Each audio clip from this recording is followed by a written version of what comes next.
Hello, welcome to the Social World Podcast.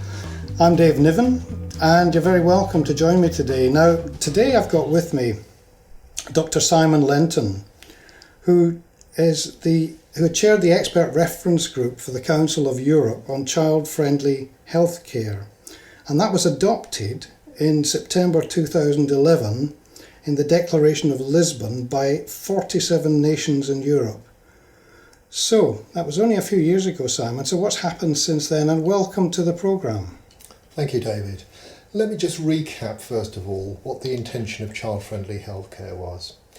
The intention was to embed the key principles from the UN Convention on the Rights of the Child into a very practical framework that would improve the planning, delivery and improvement of health services for children and families.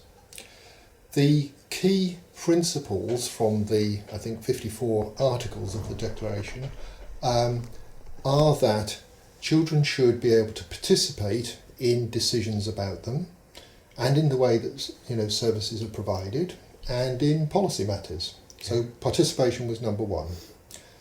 Second element was prevention. We need to focus on prevention throughout all healthcare systems. Mm-hmm. We want to prevent the problem in the first place, prevent the complications from a condition, say diabetes if you've got it, and obviously we want to prevent the system doing any harm in the process of delivering healthcare. Next, we want to promote the health and well-being of children, and we describe the promotion of assets, and the flip side of that coin is protection from hazards, in other words, the prevention of harm. Yeah. So two sides of the same coin, but if you like, that's the primary prevention agenda. And then finally, we want really high quality provision of services, to endorse Article 24 of UNCRC. Yeah. Children have the right to high quality healthcare. So we have to decide what we mean by high quality healthcare. And I think there have been a lot of both national and international reports outlining how fragmented and disjointed healthcare provision can be from the experience of children and families. So I think the mantra that we came out with was that we want healthcare to be designed and delivered on the concept of journeys that families take through health services, and groups of journeys would be called pathways of healthcare delivery. Okay. And the fundamental point here is that we want all the parts in place and working well together to achieve the outcomes that we want from the system. Now, the focus was very much on healthcare, but obviously contributing to health and well-being includes health, education, social care, and a whole variety of kind of community-based determinants that we also need to factor into that provision. Because it's not just health professionals we're talking to here. No, absolutely. And that, if you like, that system also needs to have some way of identifying the weakest point in the pathway. Because if you're wanting to improve either experience, outcomes, or safety of pathways, then you need to be able to identify that weakest link, because that's where your most cost-effective health improvement or innovations need to happen. Okay. Just let me ask you one thing, because just to start with, there's so many different aspects of what you just said. It's been 4 years since you made that presentation to the Council of Europe. Yes. Obviously, we know that especially big change takes a long time. I mean, I think that's a pretty logical kind of thing. But there have been developments, haven't there? There have been interactions. You yourself still go around Europe and talk on this matter and develop it further. What response are you getting at the moment, both at home in the UK and abroad? Well, in the UK, the British Association for Community Child Health, shorted BACH, and the British Association for Child and Adolescent Public Health, BACAF, have jointly come together to write a paper called the Family Friendly Framework. Right. And basically what that attempts to do is to create a very practical framework suitable for particularly a UK environment, but actually it's equally applicable to most whole systems for children and families. And the intention is then to create what I call alignment and synergy between all of the parts, whether it's been the commissioning side, the provisional delivery side, or, if you like, regulation and improvement. Because at the moment, many of those elements are not aligned.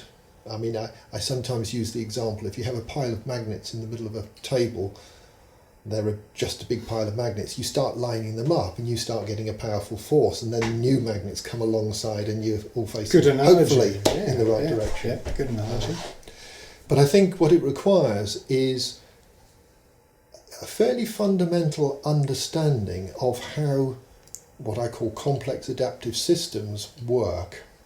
Now, as soon as I talk about complex adaptive systems, most people turn off. Go on. Okay? And I don't blame them for turning off at all, but actually that's how we as human beings work. You know, our blood sugar goes up, insulin comes in, comes back down to the right level. Blood sugar goes down, glucagon comes in, comes back up to the right level. I'm only having this conversation with you because I have approximately 1,700 feedback loops all happening simultaneously, so my lip, tongue, breathing, eye contact, etc., is constantly being monitored and adjusted so that hopefully I can say something sensible and you can understand it. So complex and adaptive. Complex and adaptive. And I guess one of the key points about complex adaptive thinking is that if you change one part, it often has consequences for other parts of the system. Right. Okay. So if you start changing the way primary care works, then there will be consequences for, say, secondary care. Or if you change one part of the pathway, then there'll be consequences further down the line. And when thinking about changing systems, we have to be aware of, if you like, that complexity, which is why we want to involve the key stakeholders in any change process. And so the community health bodies that you mentioned, Yeah. who've taken this on, Yeah. the family-friendly Yeah. work, I mean, what kind of response are they getting at the moment from other agencies who regularly intervene with families? Okay. First thing to say is that a lot of the other agencies were involved with the development of the family-friendly framework. So, if you like, we had them on board from the start. Clearly talking about pathways and networks and journeys isn't necessarily the language that, say, teachers or social workers might use in the first instance, but most people in, if you like, more management positions can appreciate that they work in a whole system, and actually having some structure for that system to ensure that everybody is doing the right things at the right time to the right kids with the right practitioners to achieve the right outcomes is fairly basic thinking and fairly acceptable. I mean, reading in between the lines there of what you said, I'm guessing you think that it's more positive than not. Yes. Okay, which is obviously very important for any new idea or kind of system or kind of design. So, where now? What's your the vision for the family-friendly policy? Okay. First thing to say, it's early days. So there are an awful lot of organisations, professional bodies, individual professions, providers of various forms of care that actually need to, first of all, understand and then start applying some of the thinking. So, for example, if you're commissioning a service for, say, let's just take a relatively simple program like newborn hearing screening. You obviously want the majority of babies, well, closest to 100% as possible, to have a screening test. Obviously there'll be some positive and some negatives, meaning that there are a group of newborns there who are at higher risk of hearing impairment. They need to be assessed in more detail by, say, an audiology service. The audiology service determines whether they truly do have a hearing impairment or not. Those with the hearing impairment may then need hearing aids, and one or two require cochlear implants. Now obviously that, if you like, is what I would call an initial pathway. It's up to the time of diagnosis and initial intervention. Those children are then obviously living with hearing impairment, and they would need education support, language support, often social care support, in order to come to terms with their condition. And again, what we'd ideally want is obviously the best management of condition to prevent any secondary consequences, identification of any potential complications early, appropriate assessment, and then access to a range of interventions to mediate those. Okay. So in other words, that's, if you like, the cyclical part of the pathway. And then obviously for hearing impairment, it's a lifelong condition, and you might be looking at transition into education environment at age, say, 5, or exit from education into employment around 16, 18, 21, and transition to adult services. But for other conditions, for example, cancer, you'd be talking about a transition back to normality, hopefully, if your cancer's been cured, or if you've got a terminal condition, potentially a transition into palliative care services. So, if you like, the overall pathway consists of an initial pathway up to diagnosis and initial treatment, a living with the condition cyclical pathway where obviously you need a review on a frequent basis, often an annual basis, and then there's a transition stage of the pathway. But common to each component of the pathway, you're first trying to prevent the condition or the complications. You want to identify or recognise that there's a potential problem there, do a comprehensive assessment so you can decide what are the most appropriate interventions. And if you like, that is a design plan for a system. It's a bit like base pairs in DNA. There are 4 base pairs, but that determines who you are as a human being, or as a tree, or as an insect, or whatever. Okay. I got you. But let's take it one step slightly, not abstract, but just different, because we know both of us have had a historical interest in safeguarding and how this might be superimposed, if you like, onto the whole world of safeguarding, because it's possibly not, well, it may be, you might argue differently, as specific as cancer or hearing impairment or whatever, but it's the same principles that you would be applying to this, isn't it? Yes. Could you just say a little bit about that in a way that I could understand? Do you mean to say you haven't understood so far? No, I'm with you so far, but I just want to keep with you. Okay. What we've talked about, particularly in child-friendly healthcare, was service pathways. In other words, when there's a problem, you want to make sure all the parts are in place and working well together. What I didn't mention is what we call life course pathways. So in other words, throughout life we experience good things and bad things, and a combination of those factors determine, if you like, life course outcomes, health and well-being as we enter adulthood. And obviously you accumulate good experience and you also accumulate bad experience. And I think safeguarding is just a really good example of how the thinking behind life course pathways and service pathways comes together. So if we're talking about life course pathways, we know that within a population there are certain determinants that are, if they're present, they're likely to lead to poor outcomes. And the classic child protection issues of if your parents have learning difficulties with substance misuse, domestic violence or mental health problems, the chances are that the children of those parents are likely to have poor education achievement, more likely to come into contact with local authority services, more likely to come into contact with the criminal justice system. And actually, if you project really long ways forward, then more likely to have cardiovascular disease, high blood pressure and early mortality. So what we're saying is that the experience in childhood has long-term consequences, and I think both of us can know and understand that. So from a life course pathway perspective, you could reasonably say that given the fact that we know there are poor outcomes associated with, say, just those 4 factors, looking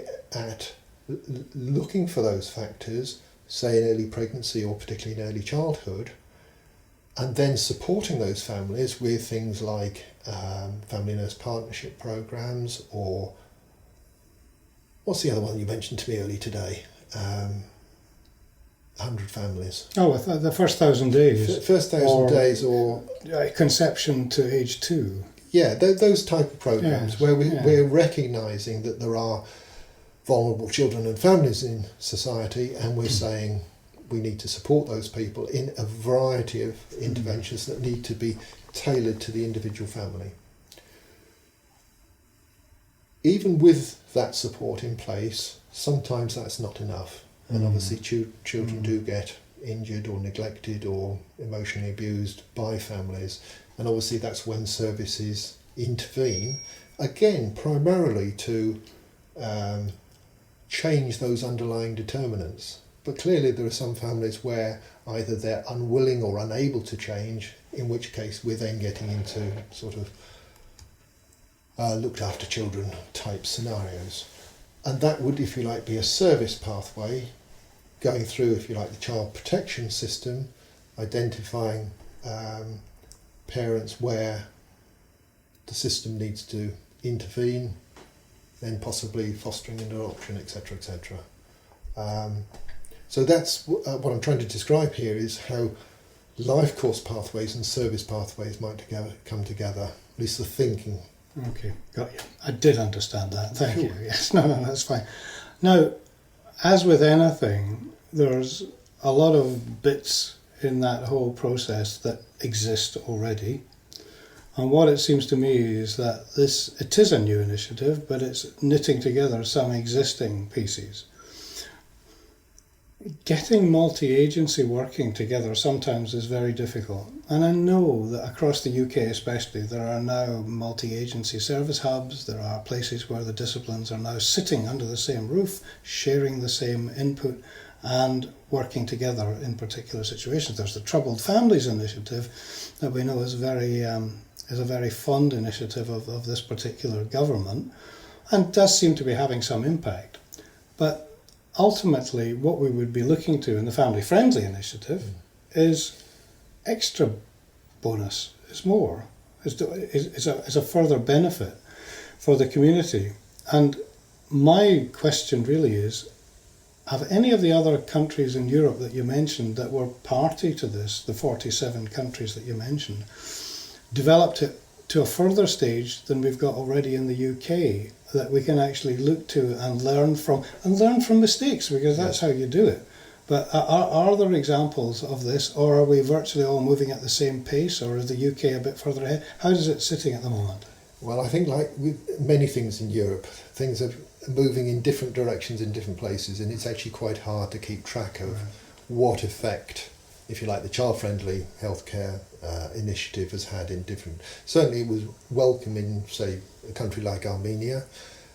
In Russia, for example, they've developed a book of fairy tales describing children's rights derived from fairy tales that, you know, they've had thousands of copies produced in order to promote, if you like, children's participation in healthcare systems. And obviously some of those will be very, very long implementation phases before we get a generation of children who understand their rights. But on the other hand, you know, countries like Sweden, they introduced no smacking to children, and they introduced that in an educational setting, and very quickly children learnt that actually smacking was an inappropriate form of discipline. So there are countries that are working on this in different ways. Certainly there was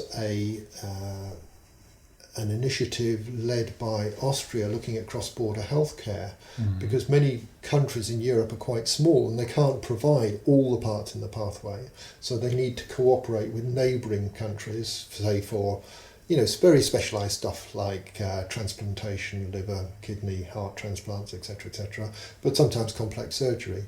And if you like, the concept of all the component parts needing to be in place and working well together, sometimes that has to occur across borders. So I think in answer to your question, it's very, very early days. As you know, whole systems are very, very, very slow to change. It takes approximately 19 years before a publication about a drug that works well to actually be kind of accepted into general practice. I do take your point. I mean, essentially, really, it's just I just wondered if there had been any kind of advances. But what about the traditional method in the UK, for example, which is to have pilot studies? Anything of that in the pipeline? In the pipeline, Obviously, strategic clinical networks are becoming potentially the bodies to drive change and improvement in particularly the NHS, but I think they all recognise the interdependence on other agencies.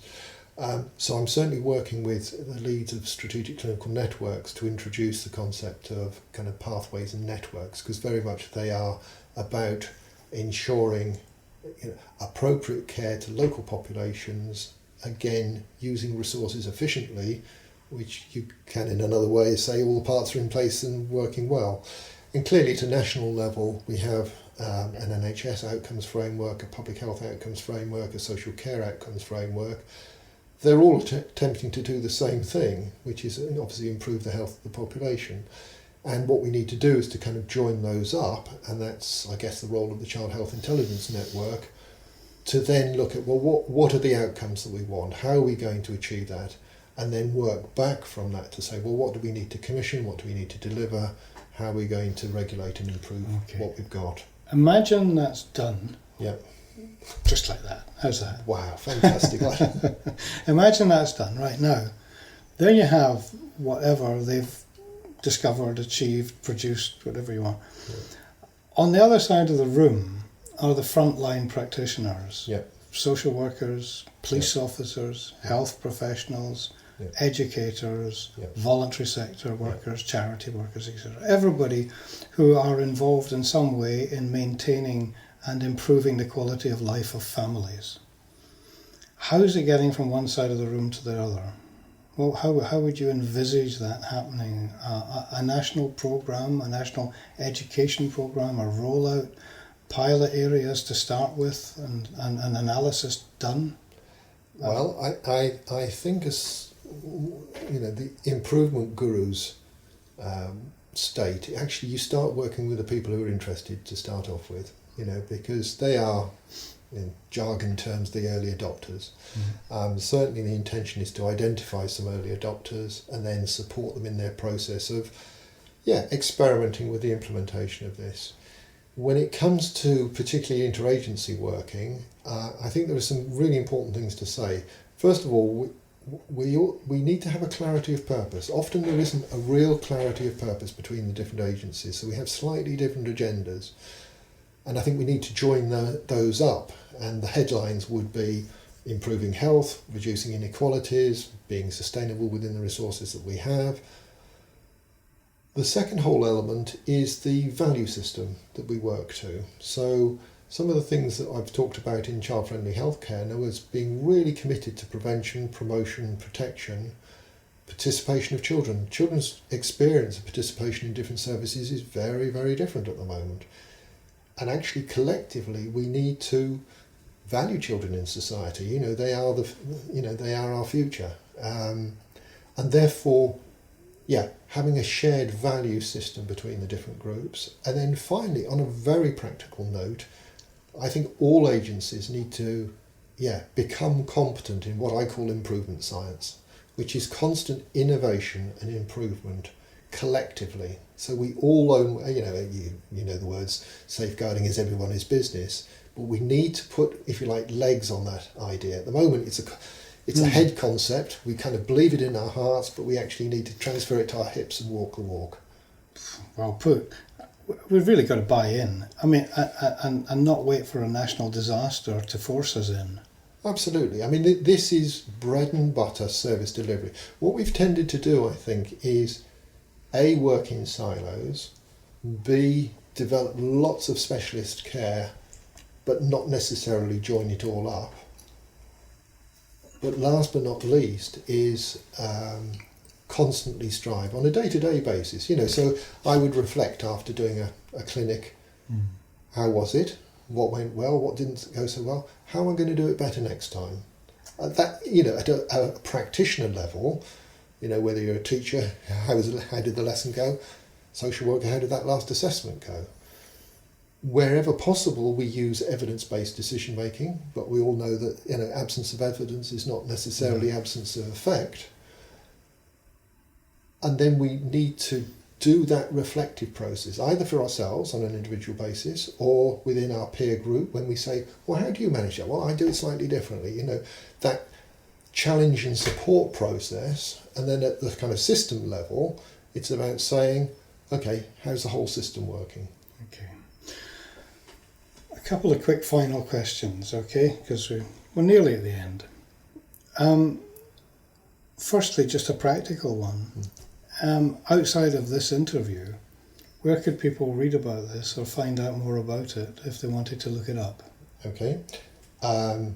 The British Association for Community Child Health has it on their website.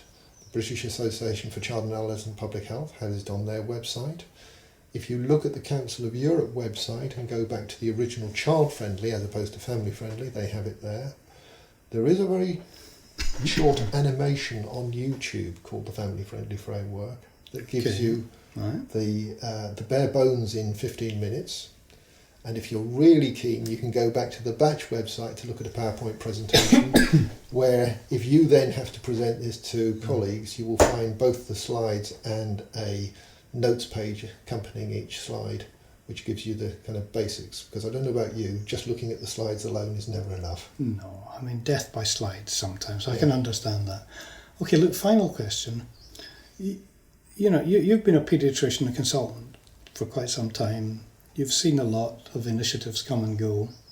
You've worked in the field and on the front line, and I know you've got a lot of expertise in the safeguarding arena as well.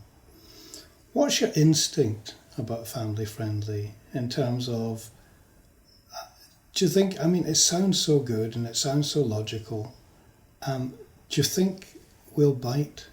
Do you think it will take, or will it be a longer sort of growing season, if you like, or whatever? I mean, how do you feel about it? What's your instinct telling you? My instinct tells me that the system needs it. I'm also very aware how slowly systems change.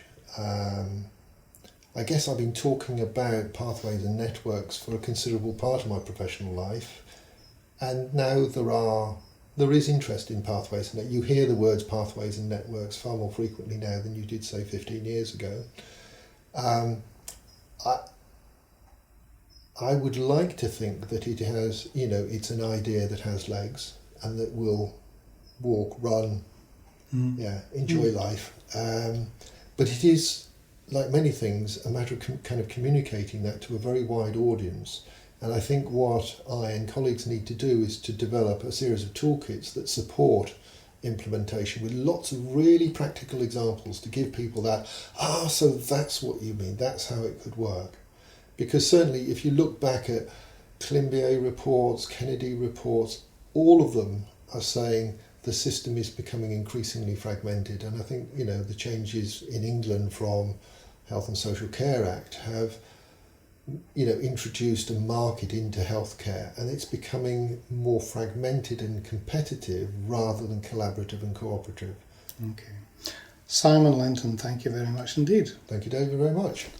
Now, that's it for today, folks, and you can listen to this on iTunes, on Stitcher. You can listen to it on Podfeed, and obviously go to the website www.socialworldpodcast.com, or even just type in thoughts on the social world, and that will get you through Google or wherever, and that'll get you to it. I mean, I'm really pleased, and I hope you have valued what you heard from Simon today. My thanks as always to Allbud Digital Media for the technical support in putting this podcast together, and see that little thing that says voicemail or beside the on the website beside the podcast. Just one click and you can leave a voice message giving some feedback about this. I'd really appreciate that, because it's always good to hear feedback on things, and it's always good to hear what you think about the podcasts. Anyway, for now, many thanks and see you soon.